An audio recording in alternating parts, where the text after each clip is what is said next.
Hello students, in this video we will see about the general principles of endocrinology. The functions of the body are controlled by two control mechanisms, by the neural system and the endocrine system. Endocrine system controls our body by certain chemical messengers.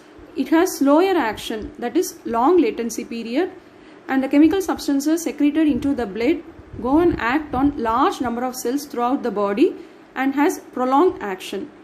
Whereas the nervous system controls our functions by the means of action potentials propagated along the nerves. So it has rapid onset of action and it will act only on certain group of cells and action will last only for a short period. The nervous system and endocrine system work together to help maintain homeostasis. The hypothalamus is a collection of specialized cells located in the brain and is the primary link between the two systems. Endocrine versus exocrine secretion. Endocrine, the word means separate within.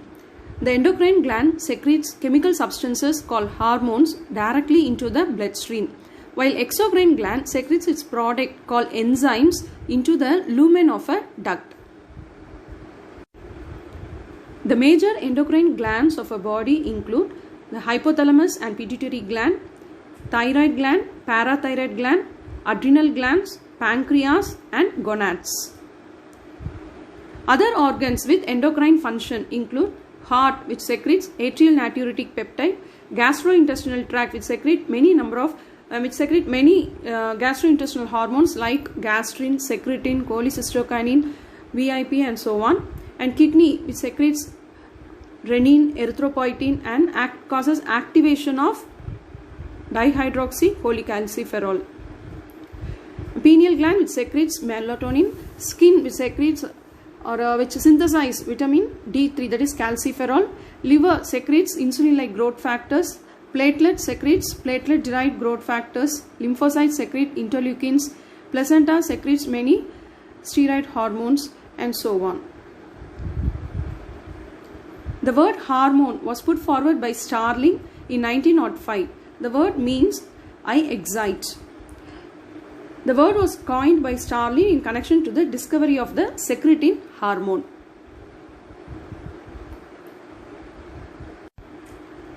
We can learn about hormone under these headings: definition, classification of hormones, synthesis and release, transport and metabolism, receptors on target organs and mechanism of action, regulation of secretion, hyper and hypo secretion, and finally how to measure the hormones, that is hormone assays. Definition for hormone.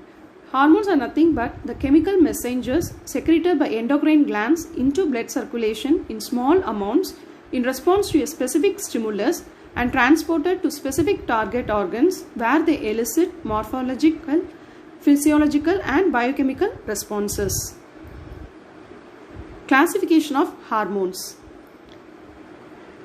First, depending upon the chemical nature. Hormones fall under three main categories. First include the protein and peptide hormones, second amines, and third steroid hormones.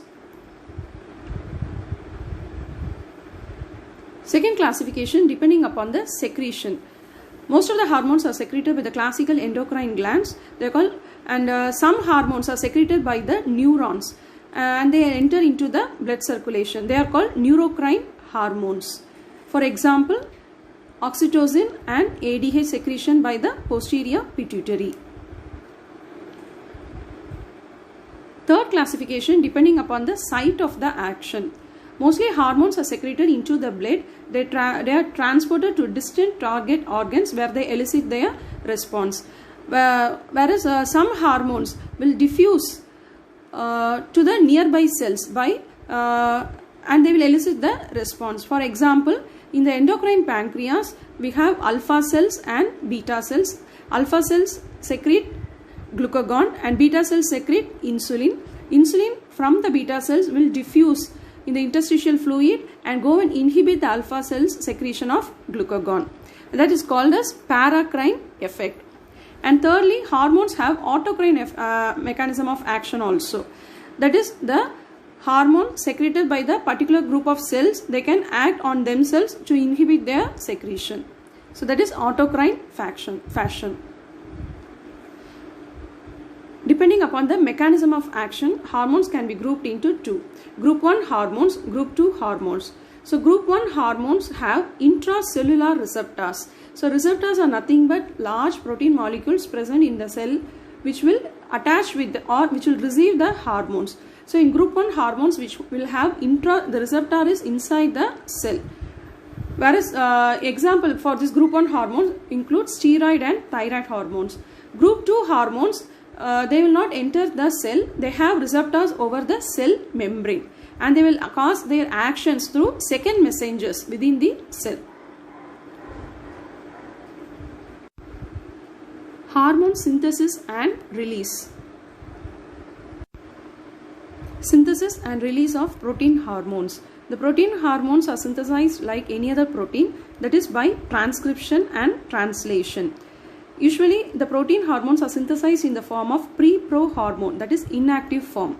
After synthesis, they will undergo modification, post-translational modification in the Golgi apparatus, resulting in the formation of prohormone and the active hormone. And they are packed inside the secretory vesicles, and these secretory vesicles are the storage form of the hormones. In response to a specific stimuli, these secretory vesicles undergo exocytosis and release the hormone into circulation. Synthesis of steroid hormones. Steroid hormones are derived from cholesterol. They are synthesized in mitochondria and smooth endoplasmic reticulum. Cholesterol is acquired from the diet or synthesized within the cells and stored within the cells as cholesterol esters. All steroid hormones have the same basic structure formed by the 4 rings of carbon. Once the steroid hormones are synthesized, they are released immediately. So the rate of release is determined by the rate of synthesis, especially the synthesis of pregnenolone. Unlike the protein hormones, where the rate of release is determined by the rate of secretion of the vesicles.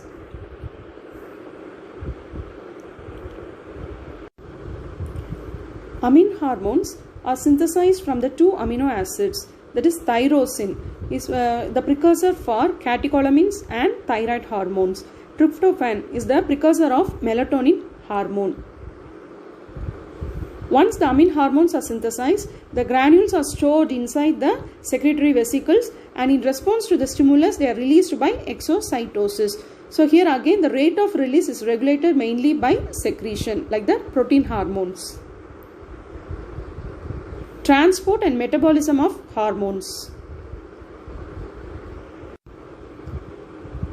We know very well all hormones are secreted from endocrine glands into the blood. So they have to be transported to their specific target organs. The steroid hormones and thyroid hormones are lipid soluble and therefore they require a carrier protein, usually the plasma proteins, to be transported in the blood in order to reach their target cell. So they exist as bound form and unbound form. Transport of non-steroid hormones, that is the protein hormones, they tend to be water soluble and as such they dissolve in the blood or the plasma and they are transported to their target cell. Hormone disposal.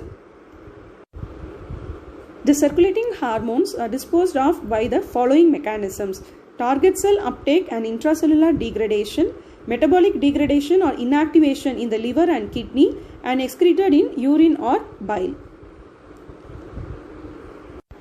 Hormones are usually secreted into the circulation in extremely low concentrations. Protein hormones and catecholamines are in the concentration of 10 to the power of minus 12 moles per liter and 10 to the power of minus 10 moles per liter respectively.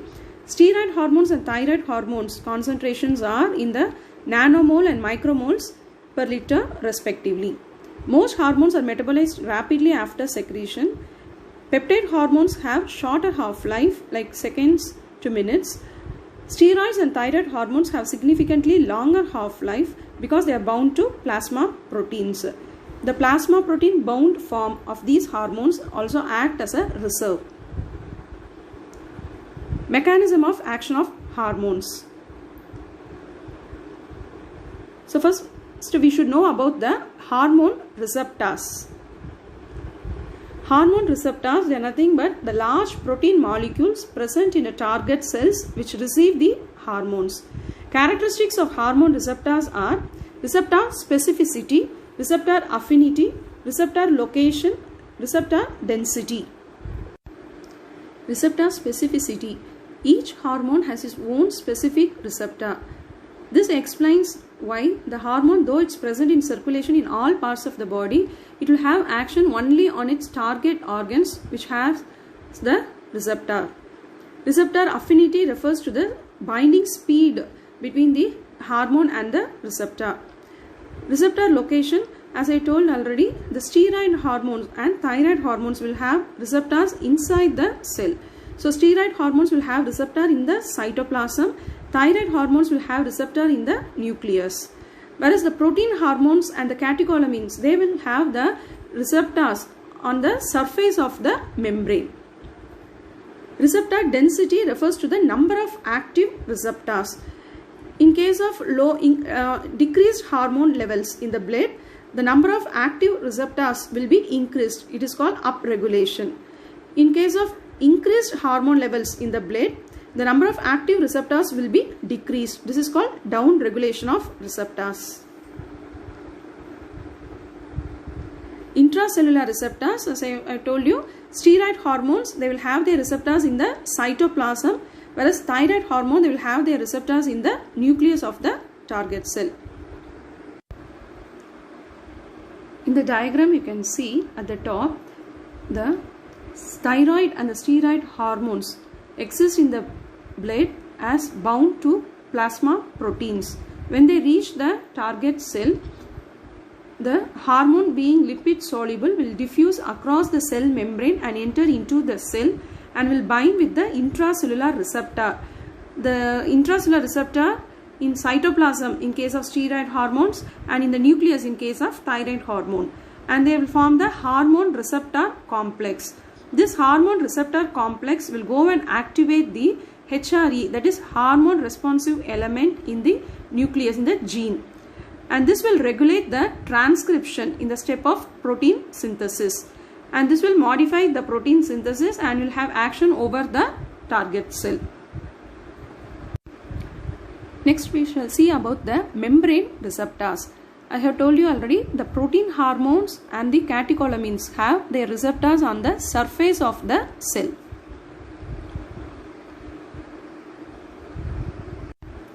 In general, the structure of a membrane receptor will be like this. It will have three domains. The first is the extracellular domain, transmembrane domain, and cytoplasmic domain.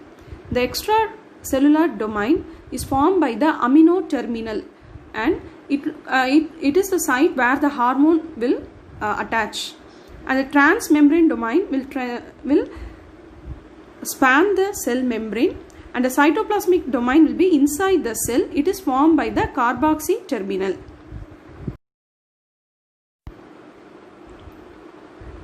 There are four main types of membrane receptors. First one is the receptor kinases. These are membrane receptors with intrinsic enzyme activity. That is, when the hormone binds to this receptor, the receptor has intrinsic enzyme activity, that is protein or serine kinase, which will phosphorylate many cellular proteins and mediate the actions of the hormones. Example for these receptors are insulin receptors and receptors for growth factors. The second one is the receptor linked kinases. Here the receptors are associated with enzyme molecule. You can see in the picture, when the hormone binds to this receptor, the enzyme molecule attached, this tyrosine kinase, will get activated and it will mediate the phosphorylation of the cellular proteins and cause hormone actions. And the third type is the G protein coupled receptors. Here the receptor is linked with a protein called G protein. The G protein has three subunits, alpha, beta and gamma. When the hormone attaches to the receptor, the G protein gets activated. So this G protein will go enter and it will activate the effector molecule, which will increase the synthesis of second messengers like cyclic AMP, inositol triphosphate or calcium ion, like that.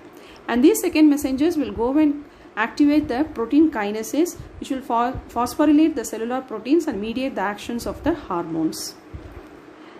And the fourth type is the ligand gated ion channels. Here the ligand is the hormone. So when the hormone attaches with the receptor, the ion channel opens, which will cause influx or efflux of the ions and mediate the actions of the hormones. We shall see about the G protein coupled receptor in detail, or the second messenger system. The G protein coupled receptor is otherwise called serpentine receptor. You can see the structure here. The extracellular domain and the transmembrane domain and the cytoplasmic domain. The transmembrane domain has 7 transmembrane proteins. That is, it will span the membrane in and out 7 times. So only it is called a serpentine receptor. And the cytoplasmic domain is attached to the G protein, which has 3 subunits, alpha, beta and gamma. The group 2 hormones, that is the protein hormones and the catecholamines, will combine with these G protein coupled receptors. The second messengers include cyclic AMP, cyclic GMP, membrane phospholipids, phospholipid system, calcium calmodulin complex. Mechanism of action of G protein coupled receptor. When the hormone attaches with the receptor, the G protein in the cytoplasmic domain gets activated. This activated G protein go and in turn activate an effector molecule, which will increase the synthesis of the second messengers. Here is a cyclic AMP second messenger system. When the hormone binds with the receptor, the G protein coupled to the receptor gets activated. It will in turn go and activate the effector molecule, that is the adenyl cyclase enzyme. The adenyl cyclase enzyme increases the synthesis of cyclic AMP, which will activate the protein kinase A, and it will phosphorylate the cellular proteins and cause physiological actions of the hormone. The cyclic AMP can be degraded by the enzyme called phosphodiesterase. Here if you see, the G protein can be of either stimulatory or inhibitory type. If the G protein is of inhibitory type, then when the hormone attaches to the receptor, the inhibitory G protein gets activated, which will decrease the activity of adenyl cyclase and decrease the concentration of cyclic AMP, and they will have a set of cellular actions. Cyclic GMP system is similar to cyclic AMP, except that the effector molecule is the enzyme guanyl cyclase, which will increase the synthesis of cyclic GMP, the second messenger, which will activate the protein kinase G and mediate the cellular actions. This is the membrane phospholipase phospholipid system. Here when the hormone attaches to the receptor, the G protein coupled to the receptor gets activated. It activates the enzyme phospholipase C, and it will cause formation of phospholipids from the cell membrane. And this phospholipase C enzyme will degrade it will convert the membrane phospholipids into diacylglycerol and inositol triphosphate. The inositol triphosphate will mobilize the calcium from the endoplasmic reticulum, and diacylglycerol and this calcium will increase the activity of protein kinase C, which will cause many physiological actions. And also the diacylglycerol will cause formation of arachidonic acid, which in turn results in the formation of prostaglandins, and these prostaglandins also moderate the cell response. And next is the calcium calmodulin system. Here when the hormone attaches to the receptor, the G protein gets activated and it will open up the calcium channel. So, and it will also mobilize the calcium from the endoplasmic reticulum. So both these will increase the intracellular calcium level. This calcium goes and binds with a protein called calmodulin, and this calcium calmodulin complexes will increase or decrease various enzyme activities and will cause increase or decrease the action of the metabolic pathways. So that is about the G protein coupled receptor or the second messenger system. We saw about the structure of the G protein coupled receptor and the 4 second messenger systems. This picture shows the receptor kinase and receptor linked kinase.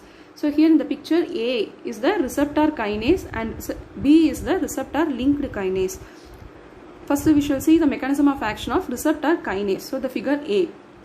Here the binding of the hormone changes the receptor structure and causes receptor autophosphorylation at specific intracellular tyrosine sites. So the receptor becomes tyrosine kinase itself and causes phosphorylation of intracellular protein substrates, which in turn causes enzyme activation and gene expression and regulate the cell function. So now in the figure B, receptor linked kinases. Here when the hormone binds to the extracellular portion of the receptor, it produces change in the intracytoplasmic tail. And the intracytoplasmic tail attracts and docks the intracytoplasmic kinases like JAK kinase and STAT kinase and activate them. And these kinases will cause phosphorylation of transcription factor proteins and modulate the gene expression.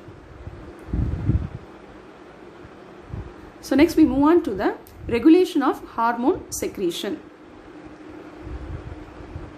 So hormone secretion can be controlled by feedback control, neural control and chronotropic control. Feedback control. There are two types of feedback, negative feedback and positive feedback.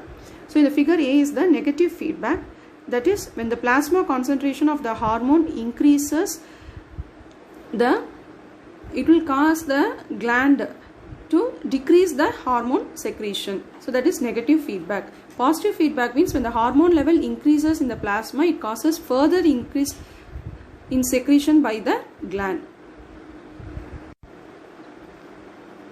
So example for negative feedback, you can have thyroid stimulating hormone and thyroid hormone. So when the thyroid hormone increases, it will inhibit the secretion of thyroid stimulating hormone secretion. Whereas for the positive feedback, we can have oxytocin as example.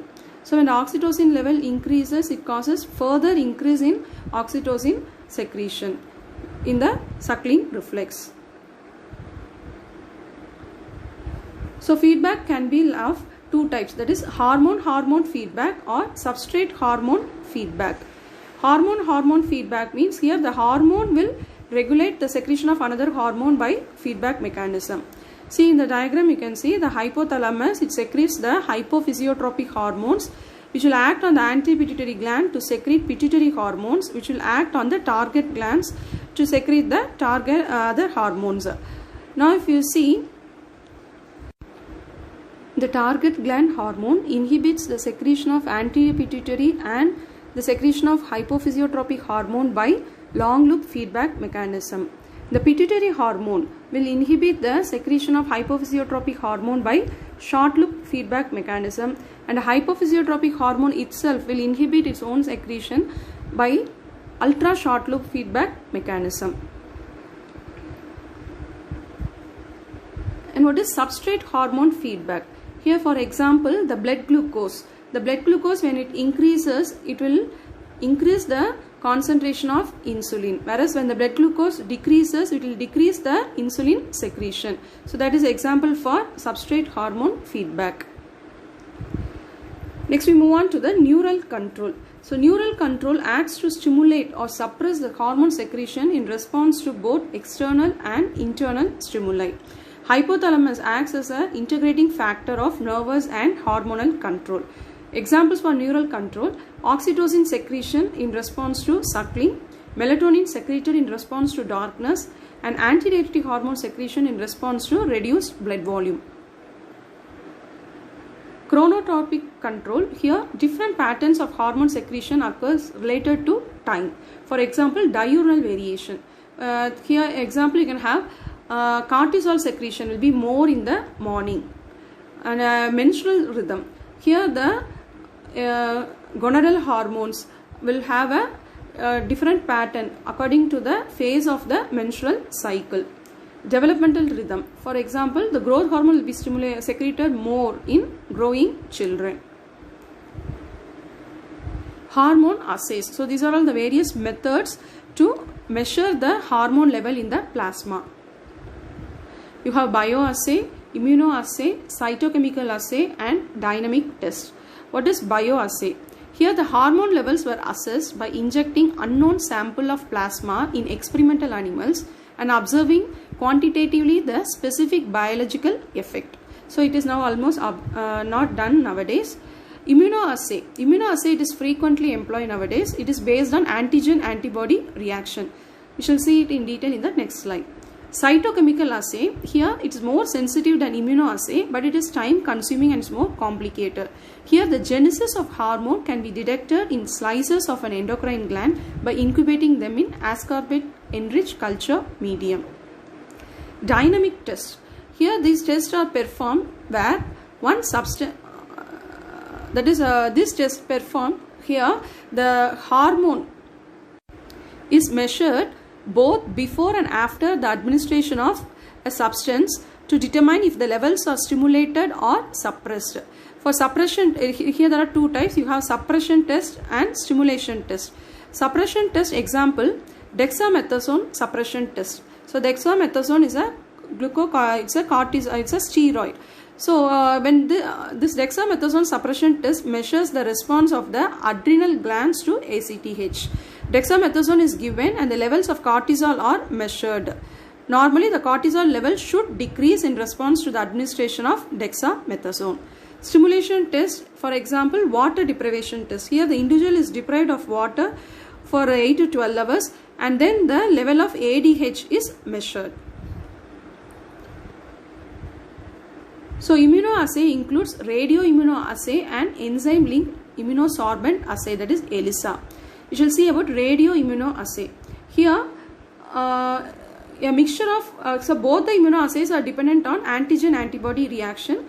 Here in the radioimmunoassay we have a mixture of known amount of radio-labeled hormone, for say example say H+, and the antibody is incubated with an unknown labeled hormone H. So the unknown unlabeled hormone is the hormone which we want to measure. So after this incubation, then the radioactivity is measured. So what happens here? There is competition between the radio-labeled hormone, that is H, and that is the H+, and the unlabeled hormone, that is H, for antibody. So as H increases, proportion of H+ binding to the antibody decreases, and so the radioactivity decreases. Graphs are plotted and quantity of H can be estimated. Enzyme-linked immunosorbent assay. Here the antigen, that is a hormone antibody complex, is linked with an enzyme which acts on a substrate and produces a colored product. The intensity of the color is measured by spectrophotometer and the amount of hormone can be estimated. So till now we saw about general principles related to endocrinology. Thank you.